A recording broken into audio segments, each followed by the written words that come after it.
पैसे के बारे में जब वो बोल रही थी तो उसकी बॉडी नेचुरली काम कर रही थी, बराबर बैठ के उछल उछल के। सुनो समझो, बहुत इंपॉर्टेंट टॉपिक मैं समझा रहा हूँ।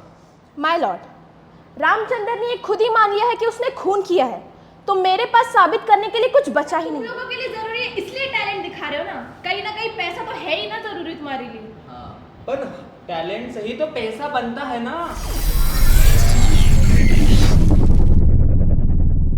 अभी मैं आपको एक टास्क दूंगा, जो टास्क बहुत इंपॉर्टेंट है। ओके, आपको 2 टीम में बांट दूंगा मैं, और उसके बाद आपको क्या करना है, आपको करना है डिबेट, तर्क वितर्क, वाद विवाद, डिबेट, ये सब हम करेंगे। और इसमें मैं टॉपिक दे रहा हूँ आपको, आपका इंटरेस्टिंग टॉपिक, क्योंकि आप एक्टर बनने आए हो। टॉपिक है talent versus money. Talent versus money. तो आप कौन सा टॉपिक लोगे? टैलेंट, आप लोग मनी। ओके, तो डिबेट शुरू करें। पैसों से टैलेंट नहीं खरीदा जा सकता, ये बात तुम समझ लो। बट मैंने ऐसे बॉलीवुड में बहुत लोगों को देखा है जो टैलेंट तो है नहीं बट पैसे चल रहे हैं, बहुत है ऐसे एक्टर में। एक टाइम पे आगे ना वो फ्लॉप हो जाते हैं, उनको काम मिलना बंद हो जाता है, उसके बाद उनका घर जाता है, प्रॉपर्टी आती है, रोड पे आ जाते हैं। बहुत सारे एग्जांपल बॉलीवुड में हैं जो करप्ट हो चुके हैं, बुद्धिवालिया हो चुके हैं। बाद में उन्होंने टैलेंट के दम पे फिर अपना करियर शुरुआत किया और वो अच्छे मुकाम पर पहुंचे। अपने बच्चन साहब एक सेकंड, पैसा तुम लोगों के लिए जरूरी है इसलिए टैलेंट दिखा रहे हो ना कहीं पैसा तो है ही ना जरूरी तुम्हारे लिए। हाँ, पर टैलेंट से ही तो पैसा बनता है ना। तो पैसा जरूरी है इसलिए टैलेंट दिखा रहे हो ना। पर हम पैसा बनाने के लिए हमारे पास टैलेंट तो होना चाहिए ना। हमारे बाप दादा तो प्रॉपर्टी छोड़ के नहीं गए। टैलेंट ठीक है बचपन से मिलता है, मान लो तुमको टैलेंटेड हो तुम बचपन से, लेकिन उसको पॉलिश करने के लिए तो पैसा चाहिए, सर्वाइवल के लिए तो पैसा चाहिए मेरे भाई। सर्वाइवल के लिए पैसा चाहिए। पॉलिश करने के लिए टैलेंट पैसा को नहीं। तैयार करने के लिए पैसे की जरूरत होती है। कॉलेज करना चाहते हो तो तुम गवर्नमेंट कॉलेज में लेकर अच्छे एमबीबीएस भी कर सकते हो, एंट्रेंस देके। लेकिन उसमें हर चीज फैसिलिटी नहीं मिल सकती, आपको प्रैक्टिस नहीं हो सकता, हर चीज नहीं हो सकता। भाई मिलती है ना, लेग सेट में मिली ना हमको, खाने के लिए कम पैसा ही फीस में मिल चाहिए, गया ना। पेट भरने के लिए पैसे की पैसे जरूरत तो पड़ती दिए है, ना। कितना भी टैलेंट रहे। दिए ना पैसे तो दिए। पैसे देके ऐसा नहीं होता, पैसे आए, पैसे देके तो टैलेंट सीखने आए। पैसा दो और राष्ट्रपति बन जाओ। बन जाएंगे, नहीं बन सकते, टैलेंट चाहिए, टैलेंट चाहिए। होना चाहिए उसके तो लिए। राष्ट्रपति बनने के लिए चुनाव होता है ना, मतदान करने के लिए आपको पैसा देंगे ना, मतदान कैसे होगा? टैलेंट चाहिए। टिकट पाने के लिए पैसे देने पड़ते वोट लेने के लिए कुछ चाहिए। पहले टिकट मिलता है तो पैसे देने पड़ते हैं। एक लोग हमारे पास इतना पैसा है, कोई काम करने की जरूरत नहीं है। हमको नेता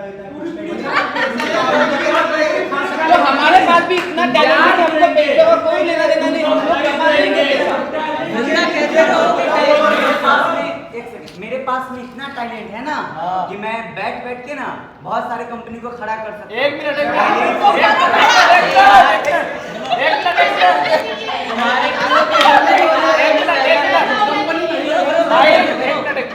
मैं अपने आप में खुद अंबानी हूँ तो मैं खरीद सकता हूँ, तो हमें जरूरत क्या है?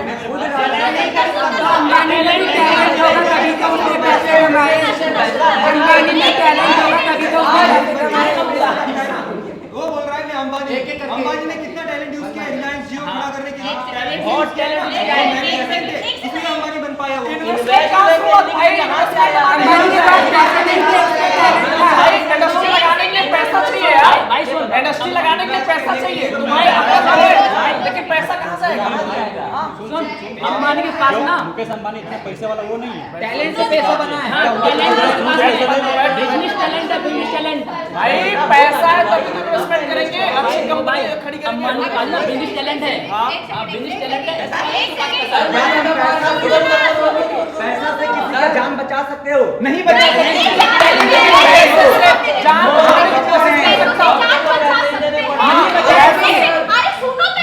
पैसे से जान बचाने की कोशिश कर सकता हूँ, समझे क्या? हम जब गए कैंसर, हम बता चल बता। पैसों से जान बचा सकते हो। नहीं बचा सकते। एक बोल भाई, अभी हर एक हॉस्पिटल में कोई एक भी डॉक्टर तुम्हें फ्री का इलाज नहीं। हाँ, हमारे यहाँ होता है। गवर्नमेंट हॉस्पिटल भी होगा ना तो वो तुम्हें आयुष्मान कार्ड बना, डॉक्टर कैसे बना? डॉक्टर ने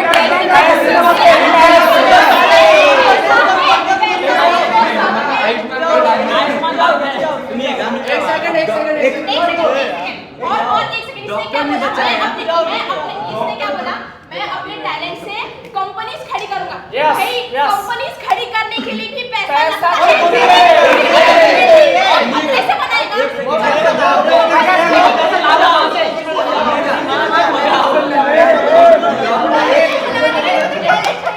कंपनीज खड़ी करने के लिए बिल्डिंग बनानी पड़ेगी। और बिल्डिंग बनाने के लिए डॉक्टर का भी तो टैलेंट लग रहा है तब तो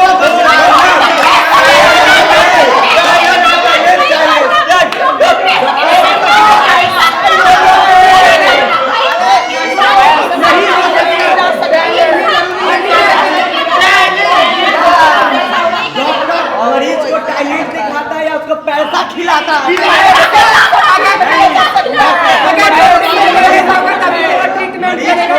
मरीज को डॉक्टर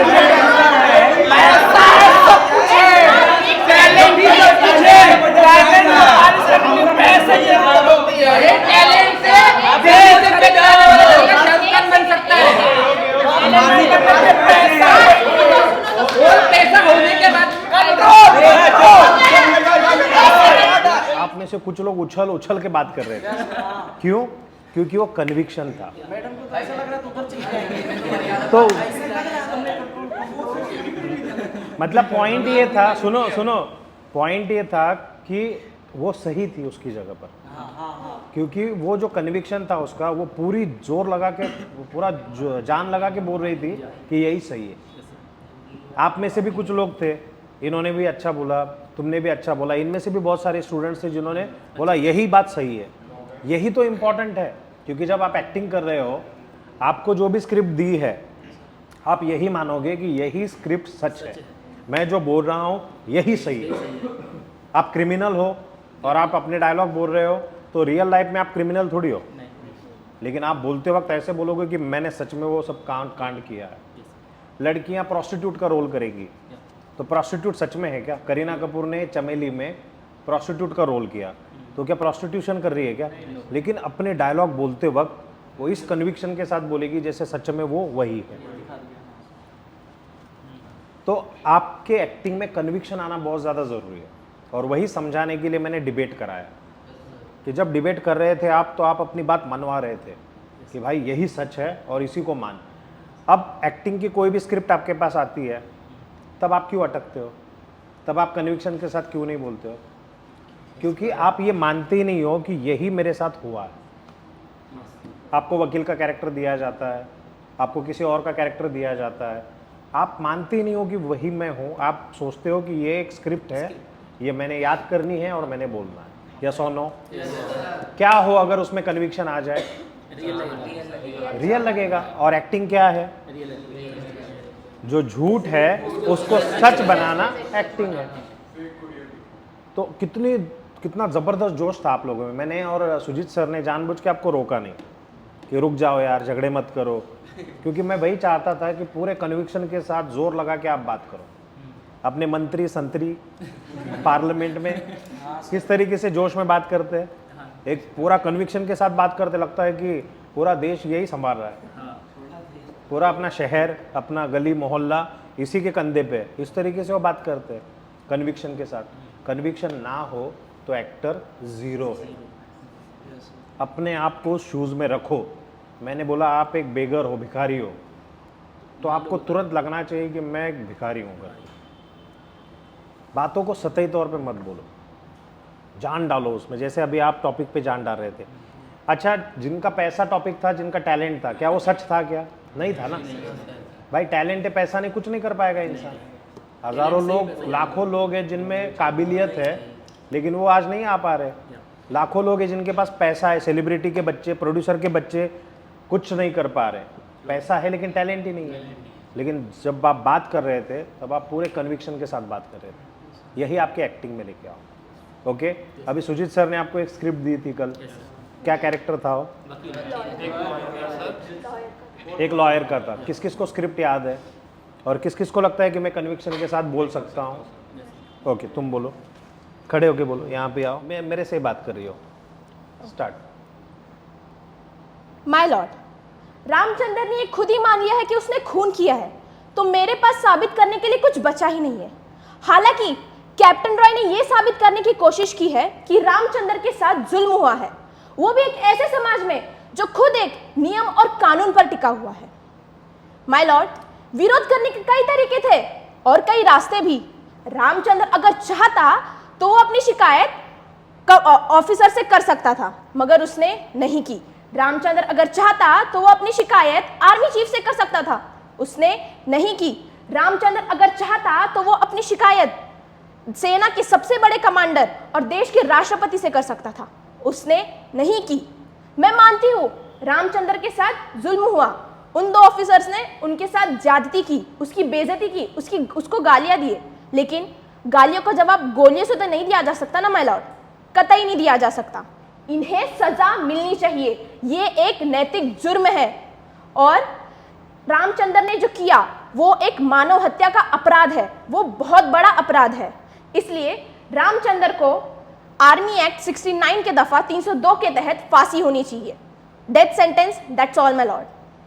अभी देखा तुमने, तुम्हारा टॉपिक क्या था इधर? लॉयर का नहीं, यहाँ पे वो पैसा, पैसे वाला था ना, टैलेंट वर्सेस पैसा। अब तुम लोग ऑब्जर्व किया होगा उसको, पैसे के बारे में जब वो बोल रही थी तो उसकी बॉडी नेचुरली काम कर रही थी, बराबर बैठ के उछल के कंधे पे बैठ गई। और तो सुनो, समझो, बहुत इंपॉर्टेंट टॉपिक मैं समझा रहा हूँ। उसके बाद हाथ बराबर, अरे मेरी बात तो सुनो, अरे मुझे बोलने तो दो, हाँ तो सुना तुम्हारा, मेरे तो सुनो। तो उसकी 5 सेंसेस है ना, बॉडी, माइंड, सोल, सब कुछ एक जगह पे आ गया था, राइट? क्यों? क्योंकि वो कन्विक्शन के साथ बोल रही थी। और कन्विक्शन कैसे आता है? कन्विक्शन आता है उस टॉपिक के नॉलेज से, कि वो टॉपिक मैंने कितना समझा है, कितना जाना है। तो अभी यहाँ पे क्या हो रहा है, ये स्क्रिप्ट, तुम नए स्टूडेंट हो, ये स्क्रिप्ट तुमको दी गई, इसकी बैक स्टोरी तुमने शायद समझी होगी, बैक स्टोरी पे काम किया, बैक स्टोरी पे काम किया, लेकिन वो डिटेल में जो काम होना चाहिए कि मेरा कैरेक्टर क्या है, मैं क्यों ऐसा बोल रहा हूँ, क्या हुआ है, रामचंद्र कौन है, कोर्ट मार्शल क्या होता है, कोर्ट मार्शल वहाँ के जो लॉयर्स होते हैं वो कैसे होते हैं, उनकी लाइफ क्या होती है, ये तुमने समझी है? यस और नो? नहीं समझी? सही गलत ऐसा कुछ नहीं है, पूरा मतलब डीपली नहीं, थोड़ा डीपली नहीं समझा, बराबर है। उसके बाद स्क्रिप्ट को तुमने समझा, हाँ, कि मैं क्या बोल रही हूँ, क्यों बोल रही हूँ, क्या हुआ है, बताओ ज़रा तुम्हारे कैरेक्टर का। मतलब एक रामचंद्र नाम का जो आदमी है उसने अपने ऑफिसर्स की हत्या कर दी, इसलिए क्योंकि उसके ऊपर मतलब ये लोग बहुत ज़्यादा प्रेशर डाल रहे थे, उसे मतलब हर बात पे गालियाँ दे रहे थे, बेइज्जती कर रहे थे उसकी, इसलिए। ओके, तो अब ये सतही तौर का कारण आपने बताया, जो कास्ट कम्युनिटी उस चीज़ को लेके किसी को नीचा दिखाना, ये उस इंसान के साथ हुआ था। ये कोर्ट मार्शल नाम का नाटक है, तो ये पहले तो पूरा नाटक पढ़ना चाहिए, पहले मुझे पूरी कहानी समझनी चाहिए, क्योंकि मुझे क्या लेके आना है, अपने डिबेट का जो फाइनल पॉइंट कहाँ पे आके रुका, कहाँ पे आके रुका, कन्विक्शन पे। कहाँ पे आके रुका? कन्विक्शन। भाई तेरी बात में कन्विक्शन आएगा ना तो तू समझ, तू निकल गया। शाहरुख खान इतने अच्छे से डायलॉग बोलते हैं कि उनको देख के अपने अंदर का भी रोमांस, अपने अंदर का भी दुख सुख सब जाग जाता है। जिसकी गर्लफ्रेंड नहीं वो भी रोमांटिक हो जाता है। क्यों? क्योंकि वो उस लेवल पे एक्टिंग को लेके जाते हैं। नवाजुद्दीन सिद्दीकी जब साइको का कैरेक्टर करते हैं, या मनोज वाजपेयी को ले लो, बच्चन साहब को ले लो, हीरोइन में से जो आलिया भट्ट है या जो भी आपकी पसंदीदा हीरोइन है ले लो। क्यों? क्योंकि वो उसको घोल के पी जाते हैं, अपने अंदर वो ले लेते हैं। तो अभी स्क्रिप्ट को अच्छे से समझा नहीं है, सतही तौर पे समझा है, बैक स्टोरी पूरी तरीके से पता नहीं है, तुम्हारा एज क्या है कैरेक्टर का वो पता नहीं है, बहुत सारी जो डिटेलिंग है वो मिसिंग है। What Kritika is doing, she is playing Kritika, she is not playing character. Are you with me? What she is doing, she is playing Krutika, she is not playing character, and that's the biggest mistake. yeah, no. समझे आप क्यों acting real नहीं लगती? Are you with me? और जैसे ही conviction अपने अंदर आ जाएगा, जैसे उस चीज़ को हम गहराई से समझेंगे, उसके बाद जो अपनी बात करने का तरीका है, और यही प्रिपरेशन होती है किसी भी कैरेक्टर की। और ये रील बनाना या छोटे मोटे वीडियो बनाना, 1 मिनट में आंखों से आंसू लाना, ये जो आप इन्फ्लुएंसर्स के वीडियो देखते हो, वो एक्टर नहीं है। 1 मिनट का कैरेक्टर करके कोई एक्टर नहीं बनता। उन्हीं लोगों को अगर शूटिंग करने बुलाया ना, तो एक बड़ा मोनोलॉग दे दिया पन्ना भर, वो बोल नहीं पाएंगे। बिकॉज यहाँ पे तुम्हारा बॉडी, माइंड, सोल सब कुछ एक जगह पे लेके आना है और उस कैरेक्टर को जिंदा करना है। जब ये आए आगे और टॉपिक था कि भाई गर्लफ्रेंड, उन्होंने बोलिया लड़कियां धोखेबाज होती है, जिसके पास पैसा है उसी के पास जाती है, तो उस आदमी ने वो ठेस खाई है, तो वो उसका दुख दर्द उसके बातों से आने लगा। लड़कियों ने तुरंत रोका कि सब लड़कियां वैसी नहीं है भाई, हम वैसी नहीं है। तो उसमें कन्विक्शन था, तभी तो बात चुभी ना। उसमें अगर सतही तौर पे वो बोल देता भाई लड़कियां बहुत बेईमान होती है यार, जिसके पास पैसा है उसके पास जाती है, उसकी बातों में कन्विक्शन नहीं होता तो लड़कियां चिढ़ती नहीं। हम पिक्चर देखते हैं और पिक्चर देखने के बाद जो विलन होता है, अक्सर विलन को बाहर आने के बाद अपन गालियाँ देते हैं, माँ बहन की गालियाँ देते हैं। वो सच थोड़ी था। कोई डेंजर पिक्चर, कैसे अन्याय हुआ इस पे, ऐसे भी लोग थे, इसको तो मार मत मार मत मार, अरे हाँ सॉरी। या कोई रोमांटिक जाने दो, रोने धोने वाला सीन होता है, अपने आंखों से भी आंसू आ रहे हैं और अपन साइड वाले को पता ना चलते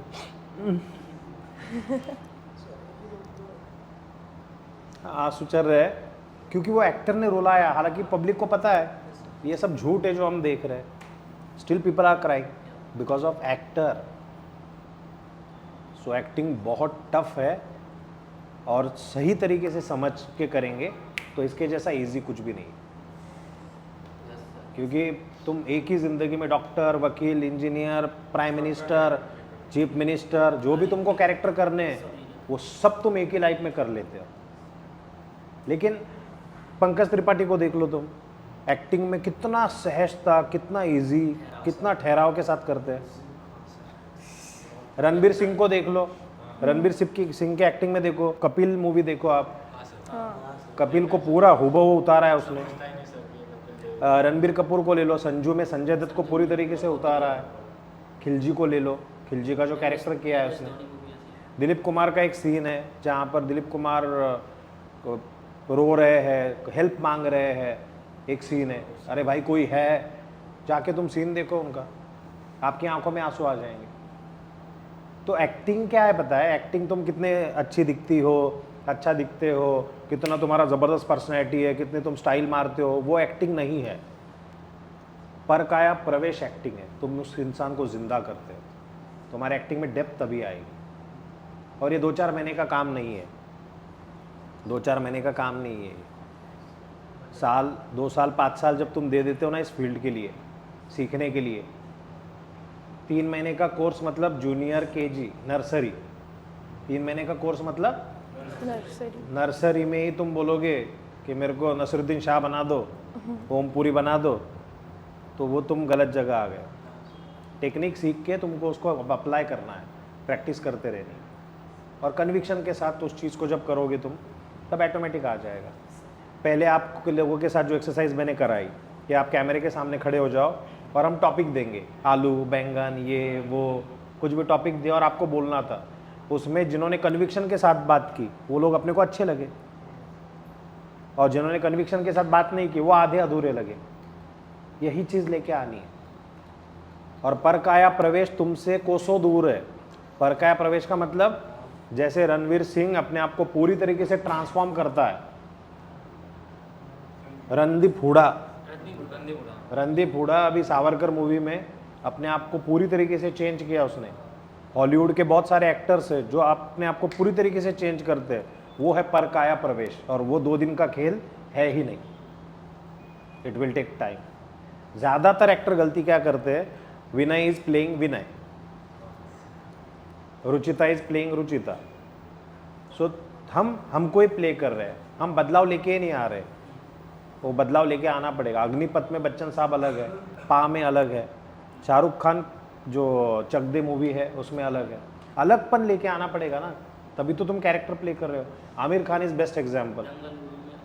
आमिर खान के दंगल हो, बैठो, दंगल हो, बाकी की जो मूवीज है, 3 इडियट्स हो, एंड हॉलीवुड में ऐसा बोलते हैं, मैंने ऐसा सुना है हॉलीवुड में कि 40 साल के बाद, 40 साल के जो लोग हैं ना, उनको एक्टर समझते हैं कि तुम्हारी उम्र 40 है और तुम एक्टिंग में हो, then you are actor. Why they are saying like this? Because 1 साल से 40 साल तक उसने ज़िंदगी का हर पड़ाव देखा है, इतनी मैच्योरिटी, इतनी अंडरस्टैंडिंग वो सब उसने देखी है कि अब जब वो एक्टिंग करेगा तो एक उसके एक्टिंग में एक मैच्योरिटी आएगी, एक बचपना नहीं आएगा, रियलिस्टिक लगेगा। जितना पुराना चावल उतना टेस्टी है। तो क्या 20, 22, 25 साल के बच्चे एक्टिंग में वो मास्टरी नहीं लेके आ सकते? अगर किताबें पढ़ेंगे, जीवन को समझेंगे, ऑब्जर्वेशन रखेंगे, ज़िंदगी में ठहराव लेके आएंगे, जो भाग रहे हैं हम कि तुरंत फटाफट चीज़ें चाहिए, उनसे बच के ठहराव लेके आएंगे, तो आप भी वो अच्छे से कर सकते हो। कितने सारे एक्टर है, चाइल्ड एक्टर है, वो भी बहुत अच्छा काम करते हैं। 20-22 साल के लड़के लड़कियां वो भी अच्छा काम करते हैं। तो ऑब्जर्वेशन करो ज़्यादा से ज़्यादा लोगों का, किताबें पढ़ो, उसके बाद इंसानों को पढ़ो कि एक इंसान के तौर पे ये सिर्फ लड़की नहीं है, एक लड़की है, इसका ये नाम है, ख़त्म, इसके पीछे कहानी है पूरी, इसकी ज़िंदगी है। तुम सिर्फ एक लड़का नहीं हो, तुम्हारे पीछे कहानी है, तुम्हारी ज़िंदगी को मुझे समझना है तो तुम्हें पहले समझना पड़ेगा। उसके लाइफ में जो जो चीज़ें हो रही है वो सब जब हम समझेंगे तब उसका कैरेक्टर हम समझ पाएंगे, जैसा अपना भी कैरेक्टर। तो साइकोलॉजी और एक्टिंग का बहुत घनिष्ठ ये है, रिश्ता है। अभी एडवांस बैच में हम लोग स्टैनिस्लावस, बहुत सारे मेथड एक्टर्स जो है इंटरनेशनल, उनका स्टडी हम लोग शुरू करने वाले। तो उन्होंने वही बताया घुमा फिरा कि आप अभी 3 मंथ के बैच के हो तो इसमें वो कवर नहीं किया जाता मेथड एक्टिंग का। उसमें हर फिलोसोफर ने एक ही बात कही है, सोल को पकड़ो, उस कैरेक्टर के सोल को पकड़ो, उसकी आत्मा को पकड़ो। जब तुम उसके आत्मा को पकड़ोगे प्रोसेस से तो तुम्हें करने की ज़रूरत नहीं पड़ेगी। हम एक कैरेक्टर है, विनय एक कैरेक्टर है, एक एक्टिंग का नॉलेज शेयर करने वाला आदमी है जो अपना एक्टिंग का नॉलेज शेयर करता है। तो मैं एक्टिंग कर रहा हूँ क्या कि एक्टिंग सिखाने की मैं एक्टिंग कर रहा हूँ क्या? वो नॉलेज जो मैंने लिया है वो मैं एक्चुअल आपको शेयर कर रहा हूँ। तो मेरी आत्मा को अगर किसी ने पकड़ लिया मेरा कैरेक्टर करने के लिए तो उसको मेरा पूरा जर्नी समझना पड़ेगा कि एक्टिंग ट्रेनिंग से रिलेटेड ये बंदा क्यों आया, कैसे आया, क्यों सिखा रहा है, क्यों लेट से खड़ा किया इसने। एक अनुपम खेर की उम्र बहुत कम थी, हालांकि वो पहले से उम्र दराज दिखते हैं, लेकिन कम उम्र में उन्होंने 60 साल के आदमी का रोल किया है, 60-65 साल के आदमी का। सारांश नाम की मूवी देखो, 20-30 साल का आदमी 60-65 साल का कैरेक्टर करता है और लग ही नहीं पाता कि ये ऐसा है नहीं, वो कैरेक्टर है। राजकुमार राव ने भी किया था, राजकुमार राव को ले लो। और वो जो लेवल है, वो लेवल के लिए ये जो बेसिक्स हम कवर कर रहे हैं तुम लोगों के, ये तुमको करने पड़ेंगे, अच्छे से करने पड़ेंगे, इसकी अच्छे से प्रैक्टिस करनी पड़ेगी।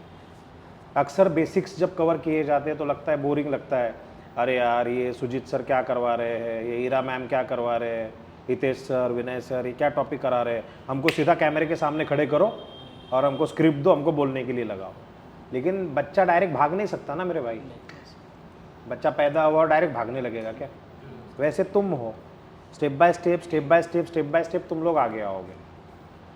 तो मेन टॉपिक आज का यही था कि कन्विक्शन लेके आना है, जो भी करेंगे पूरे कन्विक्शन के साथ करना है, उसमें झूठापन लेके आना नहीं है, बैक स्टोरी को समझना है, उसकी हिस्ट्री जोग्राफी निकालनी है, मोनोलॉग हो, छोटा कैरेक्टर हो, जितना भी हो। और शुरुआत ही है ना सही तरीके से काम करने के लिए लगाओ। शॉर्टकट जो है, मैगी जब पेट में जाती है 2 मिनट के बाद तो मैगी अपना पेट खराब ही करेगी, लेकिन जो अच्छे से डाइट करते हैं है ना, पनीर या बॉइल्ड चिकन या जो भी खाते हैं जिसमें हेल्दी फूड है, वो उनकी हेल्थ, उनकी स्किन, उनका लुक, सब चीज़ें चेंज हो जाती है ना। एक्टिंग का भी वैसा ही है, तुम बोलोगे फटाफट सिखा के हमको फ्री कर दो तो वो मैगी वाला काम हो जाएगा। तुम बोलोगे ठहराव के साथ आराम से एक एक चीज़ गहराई से समझ के मैं आगे जाऊंगा, then you see the difference within 2 to 5 years। और अब वाई भी इम्पोर्टेंट है कि भाई इस फील्ड में हम आए हैं, इतनी मगजमारी, इतनी जद्दोजहद हम करेंगे, क्या मिलने वाला है? इतना मिलने वाला है कि तुम्हारी 7 पुश्तों में किसी को मिला नहीं होगा। ये याद है तुम्हें?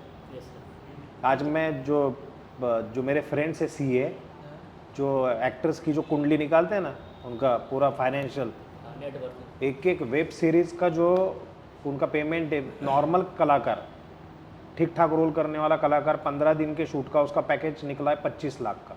भाई ये 25 लाख तेरे अकाउंट में कहाँ से आए? पहले 10 लाख आए, फिर 5 लाख आए, फिर कुछ दिन बाद 10 लाख आए, तो एक प्रोडक्शन से उसका इनकम आया होगा।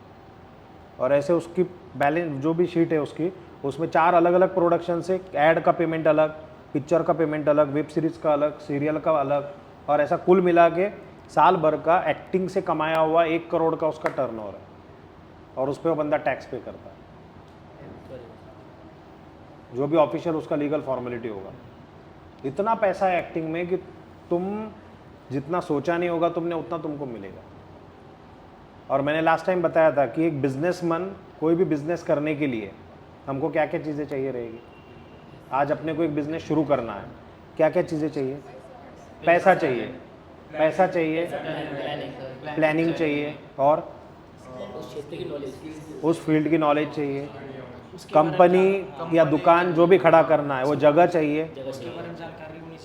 चाहिए, वो माल भरना पड़ेगा, जो भी माल चाहिए वो, कॉन्फिडेंस चाहिए, लोग लगाने पड़ेंगे, उसके बाद इन्वेस्टमेंट करनी पड़ेगी, उसके बाद खुद भी दिन भर रात भर लगना पड़ेगा, वो माल बेचना पड़ेगा, रिस्क लेनी है, नहीं बेचा गया तो भाई लटक गए।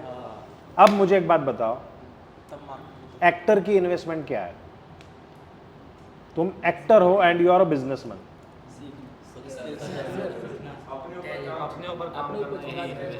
Your investment is your body, और वो किसने दी हमें? अपने माँ बाप ने। और ये कैसे मिली है? पैसे देके या फ्री मिली है? ये हमको फ्री ऑफ कॉस्ट मिली है अपने माँ बाप की तरफ से। अच्छे कर्म किए होंगे। तुम्हारा डायरेक्शन गलत जगह जा रहा है, वापस आओ। सुनो, तो तुम जो शरीर तुम्हें मिला है एक्टिंग के प्रोफेशन में, तुम अपने स्किल्स को डेवलप करते हो, और तुम इसी शरीर के साथ, इसी टैलेंट के साथ तुम दुनिया घूमते हो। कभी दुबई जा रहे हो, कभी लंदन जा रहे हो, कभी ऑस्ट्रेलिया जा रहे हो शूटिंग के लिए, बड़े बड़े स्टार्स के साथ काम कर रहे हो। और ये सब कुछ करने के लिए एक्टिंग का स्किल और ये तुम्हारा बॉडी, यही तुम्हारा इन्वेस्टमेंट है तुम्हारे बिजनेस का। और इसी बिजनेस से शाहरुख खान का नेटवर्थ कितना है जाके चेक करो। इसी बिजनेस से बच्चन साहब कहाँ पहुंचे चेक करो। So what you are investing in yourself as an actor, आपकी लैंग्वेज, आपकी पर्सनैलिटी, आपकी बॉडी, आपका एक्टिंग स्किल, इन सब चीज़ों के लिए जब तुम पूरा 100% डाल दोगे तभी तो निकलेगा ना बाहर। किसी कास्टिंग डायरेक्टर के सामने कुछ भी करके दिखाओगे, वो बोलेगा हाँ बेटा अच्छा है जाओ, कर लिया सेलेक्ट, ऐसा थोड़ी होगा। दैट्स वाई डेप्थ में जाओ, गहराई जो है एक्टिंग की उसको पकड़ो, फ्यूचर ब्राइट है तुम्हारा, एंड 2 to 5 ईयर्स के लिए रेडी रहो।